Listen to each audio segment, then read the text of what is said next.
দিনটি ভারতেরই ছিল, অধিকাংশে তা বিরাট কোহলিরও। 93 রানের ঝলমলে ইনিংসের দিনে বারোদায় একাধিক কীর্তি গড়েছেন ভারতীয় এই তারকা ব্যাটার। আন্তর্জাতিক ক্রিকেটের 3 সংস্করণে দ্বিতীয় সর্বোচ্চ রানের মালিক বনে যাওয়ার দিনে ভারতকে জয় উপহার দিয়েছেন বিরাট কোহলি।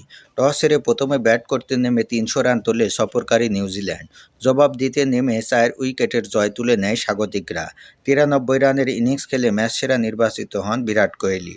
আন্তর্জাতিক ক্রিকেটে 3 সংস্করণ মিলিয়ে 27,975 রান নিয়ে এই ম্যাচটি খেলতে নেমেছিলেন কোহলি। দ্বিতীয় ইনিংসে ব্যাট করতে নেমে 28,000 রান পূর্ণ করতে বেশি সময় নেননি ভারতের এই সাবেক অধিনায়ক। পরে লঙ্কান গ্রেট কুমারা সাঙ্গাকারাকেও ছাড়িয়ে যান তিনি। লঙ্কান সাবেক অধিনায়ক 594 ম্যাচের 666 ইনিংসে 63 সেঞ্চুরি ও 153 ফিফটি সৌজন্যে করেছেন 28,016 রান। তার চেয়ে 42 ইনিংস কম খেলেই তাকে ছাড়িয়ে গেলেন বিরাট কোহলি। পাশাপাশি নিউজিল্যান্ডের বিপক্ষে 16তম ফিফটির কীর্তি গড়েছেন তিনি। ক্রিকেটের 3 সংস্করণ মিলিয়ে রানের তালিকায় সবার উপরে রয়েছেন শচীন টেন্ডুলকার। 34,357 রান করেছেন ভারতীয় এই কিংবদন্তি ব্যাটার।